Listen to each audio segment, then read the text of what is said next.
안녕하세요. 에이텐트입니다. 올해 10월 정도부터 판매를 시작할 신형 E클래스를 여러분에게 소개해 드릴까 합니다. 메르세데스 벤츠에서 E클래스라고 하는 이름으로 판매를 시작한 지 올해로 75주년을 맞이했습니다. 코드네임은 W214입니다. E클래스 모델 중에서 가장 판매량이 좋았고 현재까지도 인기 있는 모델을 뽑아라 하면은 당연 2016년도에 판매를 시작한 10세대 모델 W213 모델이 아닐까 생각됩니다. 여러분들이 주위에서 많이 볼 수 있는 E클래스 대부분 W213 모델이 주류를 이루고 있다는 것입니다. E클래스는 이제 해를 거듭할수록 크기가 커지고 있는데요. 저는 고등학교 2학년 때부터 키가 자라지 않고 있는데 E클래스는 75년 동안 성장을 멈추고 있지 않고 있습니다. 벤츠에서 특별한 관리를 받고 있거나 뭐 주사를 맞고 있는 게 아닌가 이런 생각이 들긴 하네요. 자, 이번 E클래스 11세대 모델 같은 경우에는 전장 크기가 4949mm고요.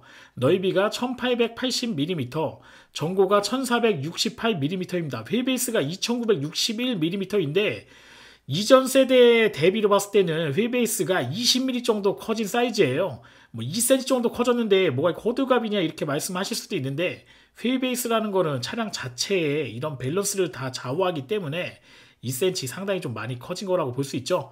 조금만 더 크면은 지금 E 세그먼트에 자리 잡고 있는 요 E클래스 모델이 F 세그먼트 쪽으로 이동할 수도 있겠네요. 보통 F 세그먼트는 5m 넘는 차들을 F 세그먼트 차라고 얘기도 하니까 뭐 어떻게 될지 향후 한번 지켜보도록 할게요. 이전 세대 대비 이렇게 좀 휠베이스가 커졌기 때문에 트렁크 용량이 조금 확장되었거든요. 540리터까지 확장되었기 때문에 웬만한 한 4900mm 정도 되는 그 SUV하고 비교를 해도 트렁크 용량 차이가 크게 나지 않는 것 같습니다. 이번 모델의 이제 디자인적 특징은 LED DRL이 아닐까 생각이 돼요. 윗눈썹이 길게 하나가 들어가 있고요. 그 다음에 아랫눈썹 두 개가 이렇게 형성이 되어 있는데 아무래도 아랫눈썹은 E클래스의 그 헤리티지라고 할 수 있는 역사적으로 트윈 램프를 계속 이렇게 고집해 왔거든요. 그래서 아마 트윈 램프를 염두에 두고 우리가 눈깔이 두 개다 이런 거를 좀 강조하기 위해서 아랫눈썹을 만든 게 아닌가 생각됩니다. 그리고 본넷을 보게 되면은 파워돔 두 줄이 이렇게 들어가 있거든요. 네, 이렇게 유심히 보시면 가운데 본네트에 두 줄 라인이 이렇게 돔 형식으로 올라와 있어요.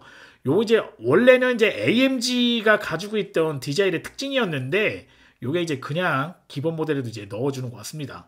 자, 이제 엔진 라인업을 조금 설명드릴까 합니다. PHEV 모델이 있는데 E302 모델, E302 포매틱, 그 다음에 E400 포매틱 이렇게 세 가지 모델로 해서 PHEV 모델을 아마 출시할 예정인데 엔진은 이제 6기통은 다 없어진 것 같고요. 2리터 터보 엔진과 전기 모터가 맞물려서 204마력의 32토크의 힘을 내는 129마력짜리 모터하고 이렇게 합산이 돼요. 그래서 모터하고서 합산 출력을 하게 되면 308마력에 대략 53토크에서 55토크 정도의 힘을 낼 예정이기 때문에 상당히 좀 훌륭한 엔진이 되지 않겠나 생각되고요.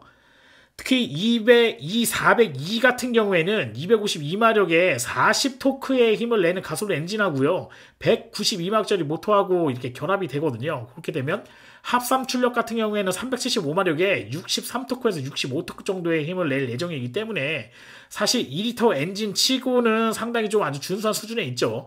보통 평균적으로 본다 그러면 예전에 한 10년 전에 나왔던 4리터 8기통 엔진의 힘을 느낄 수 있을 정도의 힘을 여러분에게 제공할 예정입니다. 물론 가격은 미정이지만 PHEV는 최근에 나와 있는 다른 자동차하고 비교해 본다 그러면 대략적으로 봐도 1억 이상의 가격이 형성될 거라고 생각이 듭니다.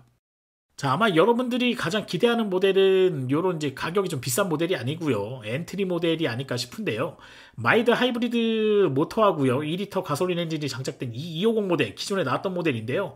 뭐 동일한 엔진으로 아마 판매될 예정이고요. 204마력에 35.7토크를 내는 모델, 그대로 아마 판매를 할 것 같습니다. 9G 트로닉 9단짜리 미션하고 맞물려서 그렇게 판매를 할 것 같은데 원래 벤츠가 나올 때마다 엔진을 조금씩 개량을 해줬거든요. 그래서 뒤에 있는 레벨링도 뭐 E200에서 250으로 뭐 300에서 350으로 이런 식으로 좀 바꿔갔는데 아무래도 가솔린 엔진은 뭐 마지막이 될 가능성이 높잖아요. 그래서 요번 모델은 뭐 2035년도에 가솔린 엔진 판매 중단을 유럽에서 선언했기 때문에 가솔린 엔진에 큰 변화를 주지 않고요. PHEV라던가 이런 이제 전기 모터로 들어갈 수 있는 모델에 포커스를 좀 맞춰서 출시한 게 아닌가 생각됩니다.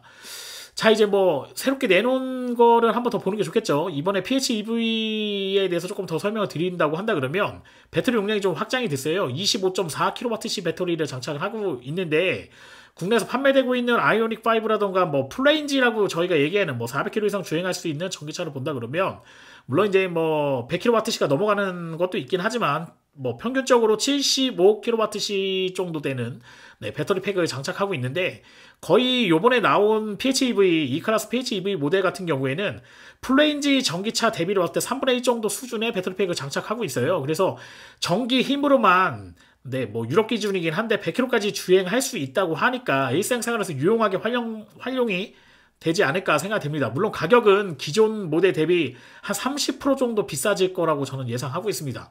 자, 이번에 이 클래스 같은 경우에는 BMW 경쟁차죠. BMW 5 시리즈하고 조금 다른 부분이 있거든요. 전방 서스펜션이 맥퍼스 방식이 아니고요. 4암으로 되어 있습니다. 멀티링크 방식의 그런 서스펜션을 전방에 달았고요. 후방에는 5링크로 되어 있는 네, 멀티링크 서스펜션을 갖추고 있기 때문에 상당히 준수한 수준의 안락함을 뭐 제공할 가능성이 높고요. 뭐 벤츠가 자랑하는 그 어지리트 컨트롤이라고 하는 가변식 댐핑이 장착이 되어 있는데 에코 스탠다드 스포츠라던가 뭐 이런 특성에 따라 가지고 주행 질감을 좀 바꿀 수 있는 기능이 들어가 있는데 요 기능 같은 게 어지리트 컨트롤 같은 경우에는 뭐 스프링 높이를 네, 뭐 고속 주행 시에 15mm 약 1.5cm 정도 낮출 수 있는 기능이 들어가 있기 때문에 고속 주행 시에 상당히 안정성에 도움이 되는 그런 뭐 서스펜션 댐핑을 자랑하고 있습니다. 옵션으로 리어 엑스 스티어라고 하는 뭐 우리가 소위 얘기하는 뒷바퀴 조향이라고 얘기하는데요. 요거 옵션으로 제공할 예정인데 벤츠 S클래스에 들어갔던 요 옵션이거든요. 네, 그 뒷바퀴 조향도 4.5도까지 가능하기 때문에 유턴이라던가 이런 거를 할 때 상당히 짧게 유턴할 수 있다고 하는데 제가 신형 S클래스를 아직 경험하지 못해가지고 요거 어떤 느낌인지 100% 제가 전달하기 좀 어렵지만 상당히 좀 유용한 기능이 아닐까 생각이 됩니다. 자, 이번 모델은 아마 실내 부분이 가장 압권이 아닐까 생각이 돼요. 원래는 저는 하이퍼 스크린 뭐 이렇게 명칭을 했는데 정식 명칭이 나왔어요.